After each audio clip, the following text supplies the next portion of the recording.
My topic is what is hybrid inheritance. It is derivation of the class involves more than one form of any inheritance. It is known as a hybrid inheritance. Basically, it is a combination of two or more classes in which we inherit each other by using the combination of two or more inheritance. It is known as a multi-inheritance. Actually, जो hybrid inheritance होती है ना, इसमें होता ये है कि हम दो या तीन क्लासेस एक पूरे कोड में अगर 5-6 क्लासेस हो तो हम एक क्लास को इनहेरिट कर सकते हैं दो तीन क्लासेस के साथ। इसमें सिंगल इनहेरिटेंस और मल्टी इनहेरिटेंस के कॉम्बिनेशन से हाइब्रिड इनहेरिटेंस बनता है। ये इसकी ब्लॉक डायग्राम है जिसमें आप देख सकते हैं कि क्लॉक क्लास ए जो है ना, क्लास ए वो किसके साथ इनहेरिटेंस है, वो क्लास बी के साथ। क्लास ए असल में बेस क्लास है और क्लास बी जो इनहेरिट हुई हुई है क्लास बी के साथ। क्लास बी, क्लास सी और क्लास डी। एक्चुअली जो क्लास सी और डी है ना वो इनहेरिट हुई है ए और बी के साथ, और जो क्लास बी है वो एक्चुअली इनहेरिट हुई है और ए के साथ। ए एक्चुअली बी की क्लास को देखा जाए तो बी बेस क्लास है, और क्लास ए जो है वो बी ड्राइव्ड क्लास है और क्लास ए जो है बेस क्लास है। और नीचे देखा जाए तो क्लास सी की निस्बत से देखा जाए तो क्लास सी जो है वो ड्राइव्ड क्लास बनेगी और क्लास ए और क्लास बी इसकी बेस क्लासेस बनेगी। इसी तरह डी और इसी तरह ई के साथ। This diagram shows the combination of single and multi inheritance. हम अभी सिंटैक्स देख लेते हैं हाइब्रिड इनहेरिटेंस का। For example this according to this code diagram we can see the syntax class a। Class ए में उसका कोड आ जाएगा, उसके फंक्शंस जो भी होंगे, जो जो हम उससे एक्शन परफॉर्म करवाना चाहते हैं वो क्लास ए के फंक्शंस में आ जाएंगे। Then class B, we can see that the in class B inherited with the class A. Class B जो है क्लास ए के साथ इनहेरिट हुई है और यहाँ पे कोड ऑफ बी आ जाएगा। फिर क्लास सी पे देखा जाए तो क्लास जो सी है वो क्लास ए और क्लास बी दोनों के साथ इनहेरिट हुई है, और इसके अंदर क्लास सी का जो आ जाएगा कोड आ जाएगा। इसी तरह साथ क्लास डी आ जाएगी। क्लास डी जो है वो ए और बी के साथ इनहेरिट हुई है, इसमें इसके कोड आ जाएगा क्लास ए और क्लास सी और क्लास बी का। इसी तरह क्लास ई की बात आती है तो उधर भी ए और बी के साथ ही इनहेरिट हुई है। This syntax shows that class B shows a single inheritance with A, and class B, C, D, and A shows a multi inheritance with A. And the combination of C and the combination of single inheritance and multi inheritance is known as a hybrid inheritance. इसके साथ साथ आगे हम example देखते हैं hybrid inheritance की। Hybrid inheritance है क्या असल में? हाइब्रिड इनहेरिटेंस की एग्जांपल है ये, तो जिसमें हम देखेंगे कि एक स्टूडेंट और स्टूडेंट का रिजल्ट निकालना है। उसके स्टूडेंट के रिजल्ट में उसके दो टेस्ट होंगे और एक उसकी जो है स्पोर्ट्समैन है तो वो स्पोर्ट्स के भी मार्क्स ऐड होके वो उसका एक बनेगा, रिजल्ट बनेगा। रिजल्ट बनाना है हाइब्रिड इनहेरिटेंस को यूज करते हुए। Actually these are the standard library functions IOStream using namespace std। And ये फर्स्ट क्लास है हमारी क्लास स्टूडेंट। एक्चुअली ये बेस क्लास है और इसमें हमने जो प्रोटेक्टेड डाटा एक्सेस स्पेसिफाई लगाया है, इसका मतलब होता है कि आप ये जो भी ये डाटा मेंबर्स होंगे ना प्रोटेक्टेड में, वो आप कहीं भी यूज कर सकते हैं। मतलब आप सिर्फ उधर यूज करते हैं जो उस क्लास में ये प्रोटेक्टेड के डाटा मेंबर्स यूज होते हैं, जिधर आपने इसको बेस क्लास को ड्राइव्ड क्लास बनाया, किसी और को बेस क्लास के साथ ड्राइव्ड क्लास। मतलब बेस क्लास के जो चाइल्ड होते हैं ना उधर प्रोटेक्टेड के डाटा टाइप्स भी यूज कर सकते हैं। इधर प्रोटेक्टेड कर लिया हमने रोल नंबर, तो बाकी इसके साथ पब्लिक आ जाएगा गेट रोल नंबर। इधर हम पब्लिक में हम इस क्लास में उसका रोल नंबर लेंगे कि उस स्टूडेंट का रोल नंबर क्या है, तो इसके साथ पुट रोल नंबर फिर हम उसको शो करवा देंगे रोल नंबर है क्या। तो उसके बाद सेकंड आ जाएगा। सेकंड क्लास में देखा जाए तो वो टेस्ट क्लास है। टेस्ट क्लास इसमें हम स्टूडेंट के जो टेस्ट होंगे ना उनको एक्चुअली देखेंगे कि स्टूडेंट ने कितने टेस्ट किए हैं। ये जो है ना क्लास जो सेकंड क्लास होती है उसे इंटरमीडिएट बेस क्लास भी कहते हैं, क्योंकि ये क्लास भी एक एक्चुअली बेस क्लास होती है जो कि नेक्स्ट जाके किसी क्लास को जाके ड्राइव करती है। इसके भी नेक्स्ट चिल्ड्रन होते हैं। ये इंटरमीडिएट बेस क्लास हो जाती है और ये बेस क्लास हो जाती है। जैसा कि समझ लें कि अगर किसी फैमिली में एक गार्डियन होते हैं, उसके बाद पेरेंट्स होते हैं, तो उसके बाद चिल्ड होते हैं।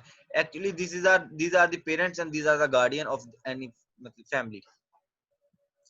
इधर भी हम देख सकते हैं कि हमने प्रोटेक्टेड किया हुआ है पार्ट 1 और पार्ट 2 के मार्क्स कलेक्ट करने के लिए, और पब्लिक में हमने वाइड गेट मार्क्स करने के लिए पहले शो करवा दिया है enter the student of the marks SA1 and CN part 1।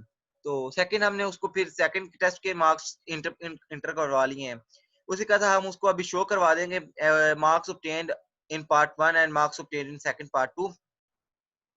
ये हमारे पास थर्ड क्लास है स्पोर्ट्स क्लास।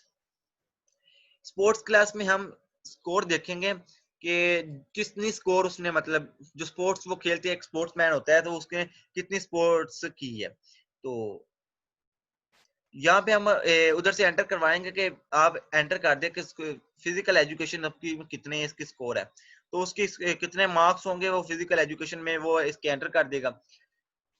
नेक्स्ट जो हमारे पास फंक्शन है उसमें है पुट स्पोर्ट्स मार्क्स। ये हम इसके एडिशनल जो मार्क्स होंगे स्पोर्ट्स के वो पुट करवा देंगे। सेकंड आ जाएगा हमारे पास रिजल्ट क्लास आएगी। इस रिजल्ट क्लास को देखें हम टेस्ट क्लास और स्पोर्ट्स क्लास के साथ इनहेरिट करवाया हुआ है, और एक्चुअली जो है ना ये जो है ये इंटरमीडिएट क्लासेस होंगी और ये जो होगी ये ड्राइव क्लास होगी।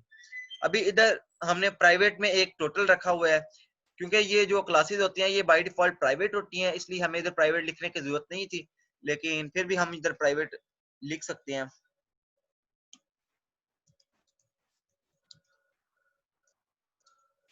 तो इधर हम इंटर टोटल टोटल में प्राइवेट रख लिया है, ये टोटल है, ये है प्राइवेट स्पेसिफायर है, ये सिर्फ इस क्लास में एक्सेस हो सकता है। तो पब्लिक है, ये कहीं भी यूज हो सकता है। अभी हमने एक डिस्प्ले का फंक्शन यूज किया है जिसमें हम total part 1 part 2 and score को ऐड करेंगे तो वो हमारा जो होगा वो टोटल में आ जाएगा। इसी के साथ साथ हम आगे देखेंगे कि पुट रोल नंबर, जो ऊपर हमने फंक्शन बनाया है रोल नंबर का, रोल नंबर फर्स्ट क्लास जो है हमारी स्टूडेंट वाली, उसमें रोल नंबर हमने एंटर करवाया, गेट करने के बाद पुट किया था, वो फंक्शन हम इधर कॉल कर सकते हैं क्योंकि ये क्लास हमने उसके साथ इनहेरिट की हुई है। और इसी के साथ मार्क्स है, मार्क्स वाली जो टेस्ट वाली क्लास है उसको भी हमने इधर इनहेरिट किया हुआ है, और स्पोर्ट्स मार्क्स वाले भी हमने इधर इनहेरिट की हुई है। इसी के साथ साथ हम टोटल स्कोर होगी हमारी इधर, तो हम इधर वो इनहेरिट करवा देंगे। और इसके साथ साथ ये हमारी क्लासेस का और फंक्शंस का काम खत्म हो जाएगा। और नेक्स्ट जो फर्दर काम आएगा वो आएगा इंट मेन का। तो आज हम देख सकते हैं कि इंट में हम एक रिजल्ट जो हमारा ड्राइव्ड क्लास थी उसका हमने एक ऑब्जेक्ट बना लिया है S1 के नाम से।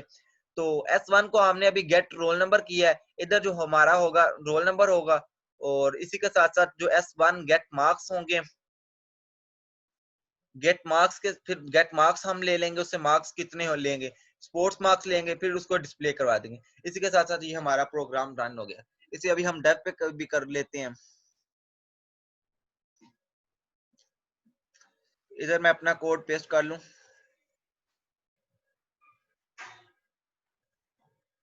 ये मेरा कोड पेस्ट हो गया है, इधर इसको भी सेव कर लेते हैं।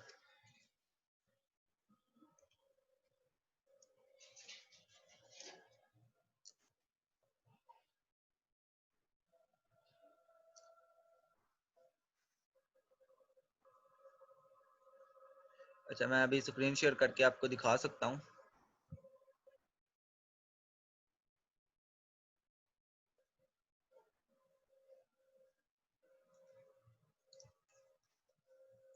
ये देखें, ये मैंने इधर अपना कोड सारा लिख लिया है। तो अभी इसको मैं